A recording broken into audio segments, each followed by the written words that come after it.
అలాగే కొన్ని నిమిషాలు మనందరం కూడా దేవుని యొక్క వాక్యాన్ని మనం నేర్చుకుందాం. ఆమేన్. హల్లెలూయా. ఈ రోజు నుంచి నేను ప్రత్యేకంగా బైబిల్ గ్రంథంలో ఉన్నటువంటి క్రొత్త నిబంధనలో ఉన్న పత్రికల గురించి చెప్పాలనేటువంటి ప్రేరేపణతో నేను సిద్ధపడ్డాను. ఎందుకంటే మన సంఘాల్లో చాలా వరకు కూడా బైబిల్ మీద సరైనటువంటి అవగాహన లేకుండా ఉంటున్నారు. మామూలుగా మనం ప్రతి వారము దేవుని వాక్యాన్ని మనం వింటున్నాము, అనేకమైన విషయాలు నేర్చుకుంటున్నాము, కానీ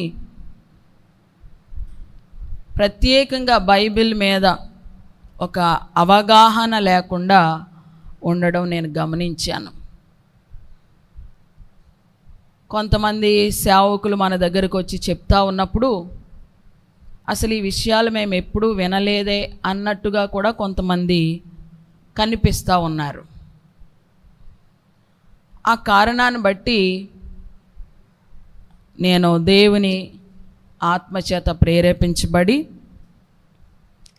ఫస్ట్గా న్యూ టెస్ట్మెంట్ క్రొత్త నిబంధనలో నుంచి పత్రికల గురించి చెప్పాలని నేను ప్రేరేపించబడ్డాను. దేవునికి స్తోత్రం. కొలస్సీలకు రాసిన పత్రిక గురించి చెప్పినప్పుడు ఎపఫ్రా అనేటువంటి వ్యక్తి గురించి మీకు తెలియచేసినప్పుడు నేను ఈ విధంగా ప్రేరేపించబడ్డాను. అప్పటి నుంచి కూడా మరి ఈ విషయాలు మీకు చెప్పాలి అనేటువంటి ఆలోచనతో ప్రార్థన చేసుకుంటూ సిద్ధపడ్డాను. హల్లెలూయా, హల్లెలూయా. అయితే న్యూ టెస్ట్మెంట్లో మొట్టమొదటిగా మనకి 4 సువార్తలు మనకు కనిపిస్తాయి. ఈ 4 సువార్తల్లో ఇంచుమించు చాలా విషయాలు మనకు తెలుసు. యేసు ప్రభు వారి యొక్క జననం, ఆయన యొక్క బాప్తిస్మం, ఆ తర్వాత ఆయన సువార్త పరిచర్య ప్రారంభించిన తర్వాత ఆయన చేసినటువంటి ఎన్నో అద్భుతమైన కార్యాల గురించి ఇంచుమించు మనలో చాలామందికి తెలుసు. కాబట్టి సువార్త విషయంలో మనకి చాలా విషయాలు తెలుసు. కాబట్టి ఆ 4 సువార్తల్ని టచ్ చేయకుండా అపోస్తుల కార్యముల నుంచి ప్రారంభించాలని నేను ఆశపడతా ఉన్నాను. దేవునికి స్తోత్రం. హల్లెలూయా. దేవునికి మహిమ కలుగును గాక. ఈరోజు అపోస్తుల కార్యములు అనేటువంటి పుస్తకాన్ని స్టార్ట్ చేయాలి, నేను సిద్ధపడతా ఉన్నాను. అయితే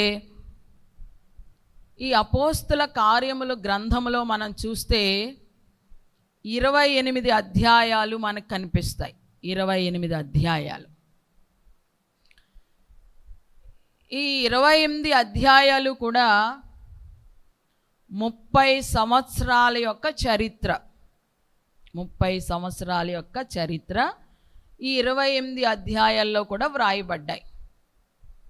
వచనం వెంబడి వచనం మనం ధ్యానించాలంటే చాలా సమయం పడుతుంది. అలా కాకుండా కొన్ని అంశముల ప్రకారంగా నేను ప్రిపేర్ చేసుకుని దానిలో నుంచి ఆ అపోస్తుల కార్యముల యొక్క వివరణ అంతా కూడా మీకు ఇవ్వాలని నేను ఆశపడి సిద్ధపడి ఉన్నాను. దేవునికి స్తోత్రం. ఇది ఒక్క వారంలో అయ్యేటువంటి విషయం కాదు, కొన్ని వారాలు పడతాయి. అయినప్పటికీ కూడా ఎక్కువ సమయం ప్రొలాంగ్ చేయకోకుండా చాలా తక్కువ సమయంలోనే మనం ఈ విషయాలు నేర్చుకోవాలని నేను ఇష్టపడతా ఉన్నాను. దేవునికి స్తోత్రం. హల్లెలూయా, హల్లెలూయా. కనుక ఈరోజు మొట్టమొదటిగా మనము అపోస్తుల కార్యములు అనేటువంటి పుస్తకమును గురించి మనం నేర్చుకుంటూ సమయాన్ని బట్టి నేను సిద్ధపరుచుకున్నటువంటి అంశాలలో ఒక అంశాన్ని మరి చెప్తాను, జాగ్రత్తగా వినండి. ఈ యొక్క ఆ విషయాలు మీరు కంటిన్యూగా వినడం నేర్చుకోండి. ఒకవేళ మీరు రాలేకపోయినా సరే, నేను చెప్పినప్పుడు రాలేకపోయినా యూట్యూబ్లో మీకు ఉంటాయి కాబట్టి ఒక్కసారి దాన్ని మీరు రిఫర్ చేసి వినండి. ఎందుకంటే మీరు ఈ విషయాలు నేర్చుకున్నప్పుడు, మీరు బైబిల్ చదువుతున్నప్పుడు మరింత అవగాహన మీకు వస్తుంది. హల్లెలూయా. ఇప్పుడు చూడండి, మేము ఒక 11 రోజులు యెరూషలేం వెళ్ళొచ్చాం. అక్కడ అనేకమైన ప్రాంతాలు చూసి వచ్చాం. ఇంతకుముందు బైబిల్ చదివిన దానికి ఇప్పుడు బైబిల్ చదువుతూ ఉంటుంటే చాలా విషయాలు అర్థమవుతూ ఉన్నాయి. అది ఒక ప్రత్యేకమైన అనుభవం మాకు వస్తూ ఉంది. హల్లెలూయా. ఇప్పటి వరకు దాన్ని స్పష్టంగా చదివామంతే, కానీ దాన్ని చూడలేదు.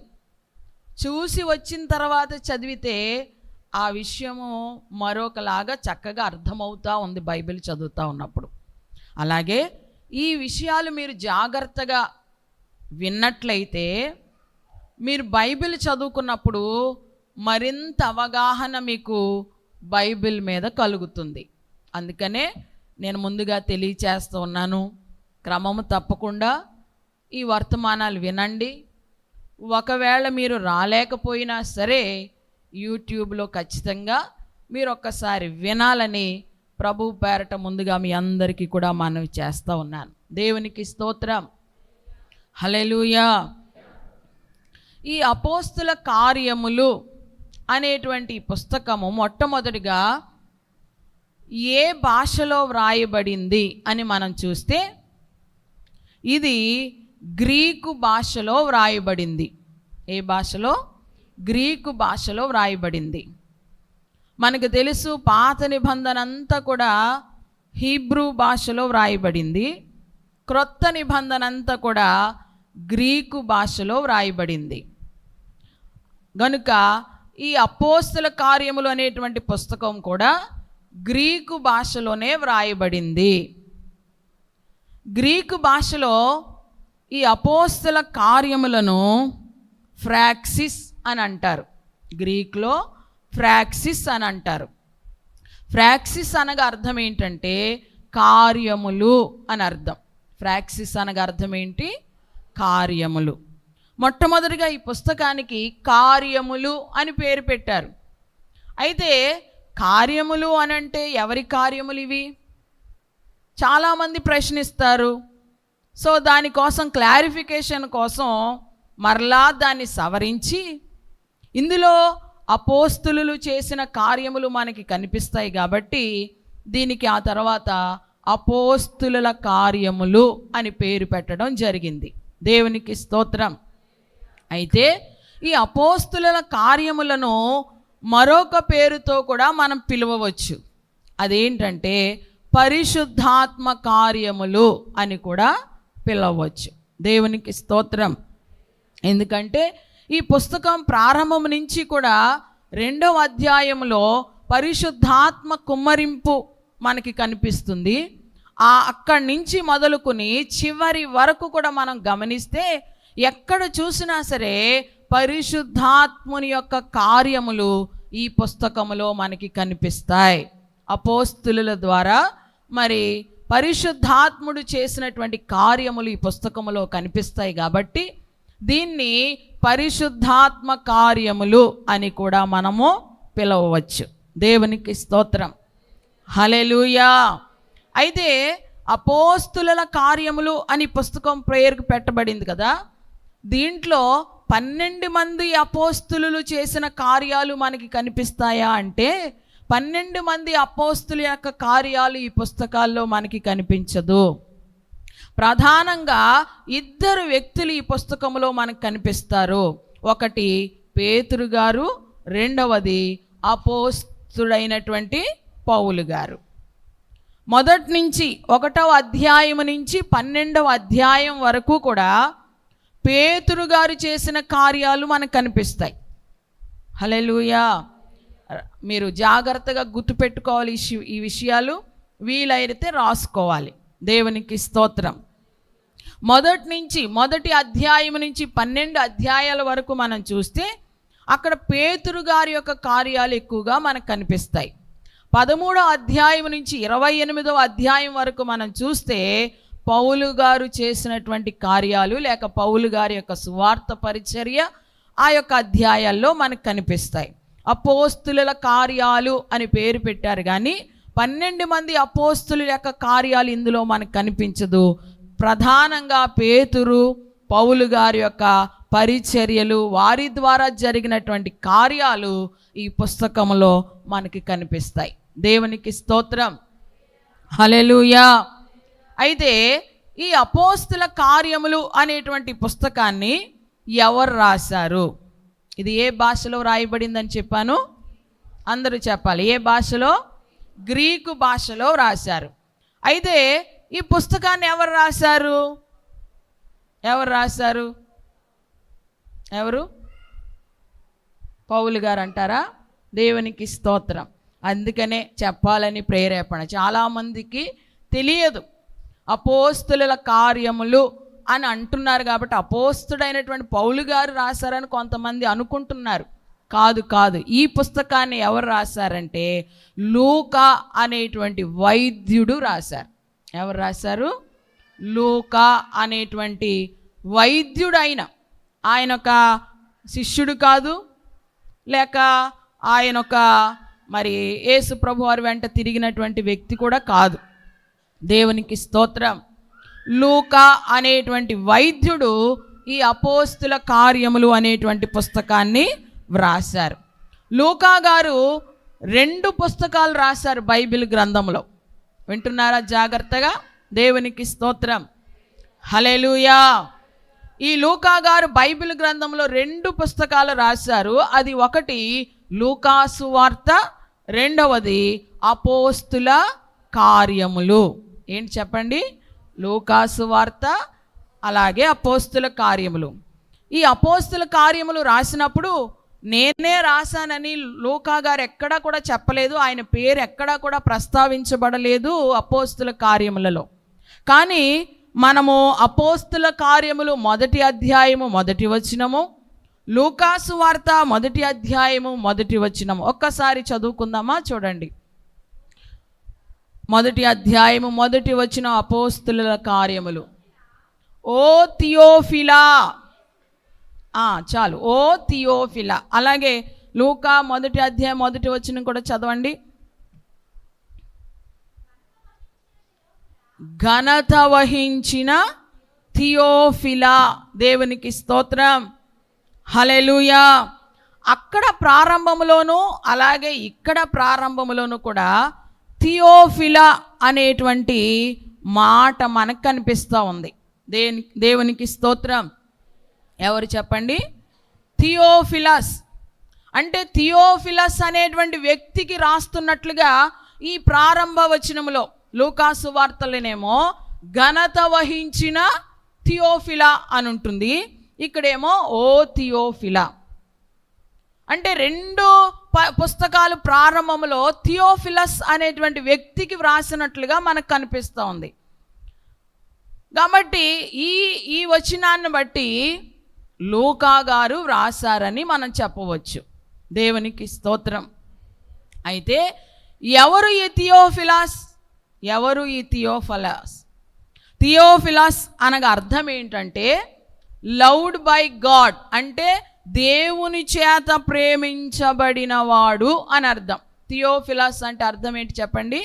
దేవుని చేత ప్రేమించబడినవాడు అని అర్థం. కాబట్టి దేవుని చేత ఎవరు ప్రేమించబడతారు? సంఘమే. ఎవరు ప్రేమించబడతారు? సంఘమే. కాబట్టి చాలామంది అభిప్రాయపడతారు సంఘాన్ని ఉద్దేశించే లూకా గారు ఈ పుస్తకాలు రాశారు అని కొంతమంది అభిప్రాయం. అలా కాదు అని మరికొంతమంది ఏమంటారంటే పౌలు గారు రోమాలో ఉన్నప్పుడు ఎక్కువగా పౌలు గారితో పాటు లూకా గారు ఉన్నారు. సువార్త పరిచర్య లూకా గారు కూడా పౌలు గారిని వెంబడించినటువంటి వ్యక్తి. కాబట్టి పౌలు గారు రోమాలో ఉన్నప్పుడు, ఆ జైల్లో ఉన్నప్పుడు ఆయన యొక్క డిఫెన్స్ లాయరు పేరు థియోఫిలస్. కాబట్టి ఆయన్ని ఉద్దేశించి రాశారని కొంతమంది అంటారు. అలా కాదని మరికొంతమంది ఏమంటారంటే, ఆ రోజుల్లో ప్రధాన యాజకుని పేరు కూడా థియోఫిలస్. ఏం పేరు చెప్పండి? ప్రధాన యాజకుని పేరు కూడా థియోఫిలస్. అతడు కూడా ప్రభుని నమ్ముకున్నాడు కాబట్టి అతన్ని ఉద్దేశించి రాశారని మరికొంతమంది అంటారు. మరికొంతమంది అభిప్రాయం ఏంటంటే, మరి లూకాసు వార్త ప్రారంభంలో మనం చూస్తాం కదా, ఘనత వహించిన థియోఫిలస్ అని ఉంది. ఘనత వహించిన అని ఉన్నది కాబట్టి ఈ థియోఫిలస్ రోమా ప్రభుత్వంలో ఒక పెద్ద ఆఫీసర్ అయి ఉండొచ్చు. ఆయన కూడా ప్రభువుని నమ్ముకున్నటువంటి వ్యక్తి అయి ఉండొచ్చు. కాబట్టి ఆయనకి ప్రభు గురించి తెలియచేయడానికి మొట్టమొదటిగా లూకాసు వార్త, ఆ తర్వాత ఈ అపోస్తుల కార్యములు ఆయనకి వ్రాసి ఉండొచ్చు అని ఎక్కువ మంది అభిప్రాయపడతా ఉంటారు. దేవునికి స్తోత్రం. హల్లెలూయా, హల్లెలూయా. ఏదేమైనప్పటికీ కూడా ఈ యొక్క లూకా గారు థియోఫిలస్ అనేటువంటి వ్యక్తికి ఈ యొక్క పుస్తకాలు రాస్తున్నట్లుగా మనకు కనిపిస్తుంది. అక్కడ ప్రారంభంలో థియోఫిలస్ అని కనబడుతుంది, ఇక్కడ కూడా థియోఫిలస్ అని కనబడుతుంది. కాబట్టి ఈ రెండు పుస్తకాలు లూకా గారు రాశారు అని మనం చెప్పవచ్చు. అయితే ఇదే మొదటి అధ్యాయం మొదటి 2 వచనంలో లూకా గారు కంటిన్యూ చేస్తూ మరొక విషయం రాస్తూ ఉన్నారు. అక్కడ ఒక్కసారి చదవండి ఆ మాటలు. ఓ థియోఫిలా, యేసు తాను ఏర్పరచుకొనిన అపోస్తులకు పరిశుద్ధాత్మ ద్వారా ఆజ్ఞాపించిన తరువాత ఆయన పరమునకు చేర్చుకొనబడిన దినము వరకు ఆయన చేయుటకును బోధించుటకును ఆరంభించిన వాటన్నిటిని గూర్చి నా మొదటి గ్రంథమును రచించి తిని. దేవునికి స్తోత్రం. ఇక్కడ ఈ పత్రిక రాస్తున్నటువంటి ఆయన అంటున్నారు కదా, ఆయన యొక్క జనన మరణ పునరుత్థానములన్నిటి గురించి కూడా నా మొదటి గ్రంథములో నేను రచించాను. హల్లెలూయా. ఏమంటున్నారు? నా మొదటి గ్రంథములో రచించాను. అంటే ఈ వాక్యమును బట్టి కూడా ఈ యొక్క మరి లూకా గారు లూకాసు వార్త రాశారు కాబట్టి ఆ లూకాసు వార్తలు యేసయ్య మరణం జననం మొదలుకుని ఆయన పునరుత్థానం వరకు ఉంటుంది లూకాసు వార్తలో. కాబట్టి ఆయన లూకాసు వార్త మొదటి పుస్తకంగా రచించి రెండవ పుస్తకంగా ఈ అపోస్తుల కార్యములు అనేటువంటి పుస్తకాన్ని రచించారు అని మనం చెప్పవచ్చు. దేవునికి స్తోత్రం. హల్లెలూయా. దేవుని నామానికి మహిమ కలుగునుగాక. ఇప్పుడు చెప్పండి, అపోస్తుల కార్యములు అనేటువంటి పుస్తకాన్ని ఎవరు రచించారు, ఎవరు రాశారు? అందరూ చెప్పాలి. ఎవరు రాశారు? లూకా అనేటువంటి వైద్యుడు. ఆయన ఒక వైద్యుడు, ఒక డాక్టర్స్లో ప్రొఫెసర్గా అన్నమాట. ఆయన పరిశోధనలు చేసేటువంటి ఒక గొప్ప స్థాయిలో ఉన్నటువంటి వ్యక్తి లూకా గారు. దేవునికి స్తోత్రం. హల్లెలూయా. దేవుని నామానికి మహిమ కలుగునుగాక. ఆమేన్. లూకా సువార్తలో కానివ్వండి, మరి సువార్తలు 4 సువార్తల్లో కానివ్వండి, మనము యేసయ్య జననము, ఆయన బాప్తిస్మము, ఆయన సువార్త పరిచర్య, ఆయన ఆరోహణం, ఆయన తిరిగి లేవడం తర్వాత వరకు కూడా మనం చూస్తూ ఉంటాం. ఆ లూకా సువార్తలో లేక 4 సువార్తలలో ఎక్కడి వరకు మనకు ఉంటుందంటే కేవలం యేసయ్య మరణించి తిరిగి లేచిన వరకు మాత్రమే మనకు కనిపిస్తుంది. అయితే మనకు ఒక డౌట్ వస్తుంది కదా, ఆయన లేచిన తర్వాత ఏమైంది, లేక ఆయన పరలోకానికి ఆరోహణమైన తర్వాత ఏమయ్యింది అనే విషయము మనకు అర్థం అవ్వాలి అని అంటే ఖచ్చితంగా ఈ అపోస్తుల కార్యములలో మనకు ఆ విషయం కనిపిస్తుంది. అర్థమవుతుందా? దేవునికి స్తోత్రం. హల్లెలూయా. ఆయన తిరిగి లేచి 40 దినాలు ఈ భూలోకములో సంచరించి 11 మార్లు ఆయన శిష్యులకు అగపడిన తర్వాత పరలోకానికి ఆరోహణం అయిపోయారు. అక్కడ వరకు మనకు తెలుసు. మరి ఆయన ఆరోహణమైన తర్వాత ఏం జరిగింది? అనే విషయం మనకు అర్థం అవ్వాలంటే ఖచ్చితంగా మనం అపోస్తుల కార్యములు అనేటువంటి పుస్తకాన్ని మనము చదవాలి. హల్లెలూయా, హల్లెలూయా, దేవునికి మహిమ కలుగునుగాక. ఆయన ఆరోహణమైన తర్వాత ఆయన శిష్యులు ఏం చేశారు, ఎలాగ సువార్త మరి వెళ్ళింది అనేటువంటి విషయము ఈ అపోస్తుల కార్యములు అనేటువంటి పుస్తకంలో మనకు కనిపిస్తూ ఉంది. దేవునికి స్తోత్రం. ఎందుకంటే యేసయ్య ఆరోహణం అవ్వక ముందు, లేక ఆయన మరణించక ముందే వారికి ఒక విషయాన్ని తెలియజేశారు. ఆయన ఆరోహణం అవ్వకముందు 12 మంది శిష్యులకు కూడా ఒక విషయం తెలియజేశారు. అదేంటో చూద్దాం ఒక్కసారి. చూడండి, లూకాసు వార్త 24వ అధ్యాయము 49వ వచనం మనం చదువుదాం. నా తండ్రి వలన వాగ్దానము చేసినది నా తండ్రి వాగ్దానము చేసినది మీ మీదకి పంపుచున్నాను. మీరు పైనుండి శక్తి పొందు వరకు పట్టణములోనే నిలిచి ఉండుడని వారితో చెప్పాను. ఆయన ఆరోహణం అయ్యే ముందుగా శిష్యులకి చెప్పినటువంటి మాట ఇది. నా తండ్రి వాగ్దానం చేసింది ఖచ్చితంగా మీ మీదకి నేను పంపిస్తాను. అప్పటి వరకు కూడా, పైనుండి మీరు శక్తి పొందే వరకు కూడా మీరు పట్టణములోనే, అనగా యెరూషలేము పట్టణంలోనే మీరు నిలిచి ఉండండి అని శిష్యులకు ఆజ్ఞాపించారు. అలాగే మత్తయి సువార్త 28వ అధ్యాయము 19వ వచనం కూడా ఒక్కసారి మనం చదువుదాం. మత్తయి సువార్త 28వ అధ్యాయం 19వ వచనం. కాబట్టి మీరు వెళ్ళి సమస్త జనులను నాకు శిష్యులుగా చేయండి. శిష్యులకు, 12 మంది శిష్యులకు దేవుడు ఆజ్ఞాపించింది ఏంటంటే, మీరు సర్వ సృష్టికి వెళ్ళి సమస్త జనులకును కూడా నాకు శిష్యులుగా చెయ్యండి. మీరు వెళ్ళండి, సువార్త ప్రకటించండి, ప్రకటించి అనేక మందిని నాకు శిష్యులుగా చెయ్యండి అని యేసయ్య శిష్యులకు ఆజ్ఞాపించారు. అదే మాట మనము అపోస్తుల కార్యములు 1వ అధ్యాయం 8వ వచనం కూడా మనం చదువుదాం ఒక్కసారి. అయినను పరిశుద్ధాత్మ మీ మీదకి వచ్చినప్పుడు మీరు శక్తి నొందెదరు గనుక మీరు యెరూషలేములోను యూదయ సమరయ దేశముల యందంతటను బూదిగంతముల వరకును నాకు సాక్షులయ్యుందురని వారితో చెప్పెను. దేవునికి స్తోత్రం. యేసయ్య ఆరోహణం అవ్వకముందు శిష్యులకు చెప్పింది ఏంటంటే, నేను మీ మీదకి పరిశుద్ధాత్మను పంపిస్తాను. ఆ పరిశుద్ధాత్మను మీరు పొందుకునే వరకు కూడా యెరూషలేములోనే నిలిచి ఉండండి.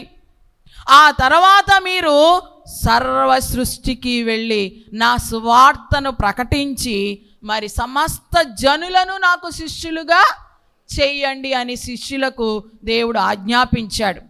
అదే మాట ఇక్కడ చెప్తా ఉన్నారు కదా, పరిశుద్ధాత్మ మీ మీదకి వచ్చినప్పుడు మీరు శక్తి పొందుతారు. అప్పుడు మీరు యెరూషలేములోను యూదయ సమరయ దేశములంతటను బూదిగంతముల వరకు కూడా వెళ్ళి నా సువార్తను ప్రకటించండి అని శిష్యులకు దేవుడు చెప్పాడు. దేవునికి స్తోత్రం.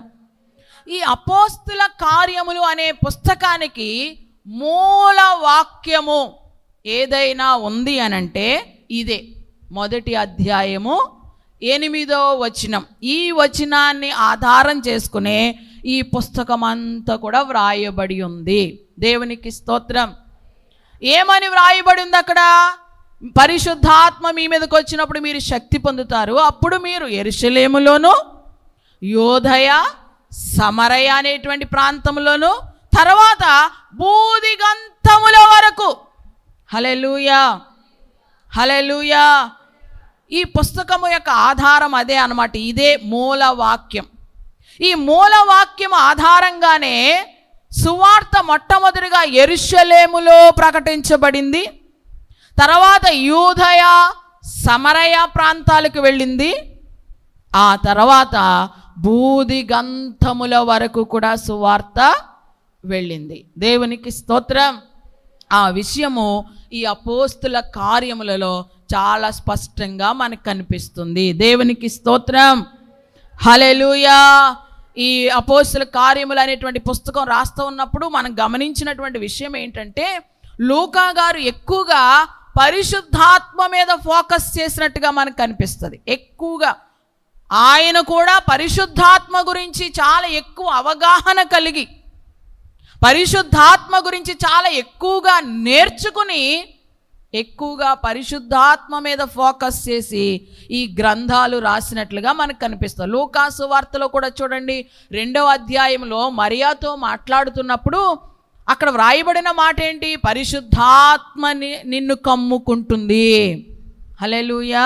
మరియాతో చెప్తున్న మాట కదా, పరిశుద్ధాత్మ నిన్ను కమ్ముకుంటుంది, అప్పుడు నీవు గర్భము ధరించి ఒక కుమారుని కంటావు. లూకా సువార్తలో కూడా పరిశుద్ధాత్మకు ప్రాముఖ్యతనిచ్చినట్టుగా మనకు కనిపిస్తుంది. అలాగే ఈ అపోస్తల కార్యములలో కూడా 2వ అధ్యాయంలోనే మనకి అసలు మొదటి అధ్యాయం 1వ వచనంలోనే మనకు కనిపిస్తుంది పరిశుద్ధాత్మ అనేటువంటి మాట. తాను ఏర్పరచుకొనిన అపోస్తులకు పరిశుద్ధాత్మ ద్వారా, హల్లెలూయా, యేసయ్య ద్వారా ఆజ్ఞాపించిన అని అనొచ్చు కదా. అలాగనలా, పరిశుద్ధాత్మ ద్వారా ఆజ్ఞాపించిన అంటే లూకా గారు ఎక్కువగా పరిశుద్ధాత్మ మీద ఫోకస్ చేసి పరిశుద్ధాత్మను గురించి ఎక్కువగా ఈ పుస్తకంలో వ్రాసినట్లుగా కూడా మనకి కనిపిస్తూ ఉంది. దేవుని నామానికి మహిమ కలుగును గాక. ఈ అపోస్తల కార్యం అంతా కూడా ఎక్కువగా పరిశుద్ధాత్మని కార్యాలు, పరిశుద్ధాత్మని యొక్క నడిపింపు, పరిశుద్ధాత్మని యొక్క సహాయము, పరిశుద్ధాత్మని యొక్క అద్భుతాలు, పరిశుద్ధాత్ముని ద్వారా సేవ కొరకు పిలవబడడం, ఇవన్నీ విషయాలు కూడా ఈ యొక్క పుస్తకంలో మనకు కనిపిస్తాయి. దేవునికి మహిమ కలుగును గాక. ఆమేన్. హల్లెలూయా. ఇంకా ఈ పుస్తకం గురించి మనం ఆలోచన చేస్తే, ఈ అపోస్తల కార్యములు అనేటువంటి పుస్తకము క్రొత్త నిబంధనలో 4 సువార్తలు ప్రారంభంలో మనకు కనిపిస్తాయి. తర్వాత అపోస్తల కార్యములు, తర్వాత పత్రికలు మనకు కనిపిస్తాయి. హల్లెలూయా. ఫస్ట్ 4 సువార్తలు, ఆ తర్వాత పత్రికలు. ఈ పత్రికలకు ఈ సువార్తలకు మధ్య ఇది ఒక బ్రిడ్జ్ లాంటిది అని మనం చెప్పొచ్చు. దేవునికి స్తోత్రం. వింటున్నారా? అర్థమవుతున్నాయి నా విషయాలు? అందరికీ జాగ్రత్తగా వినండి, ఎందుకంటే మీరు బైబిల్ చదువుతున్నప్పుడు మరింత అవగాహన మీకు వస్తుంది. హల్లెలూయా, హల్లెలూయా.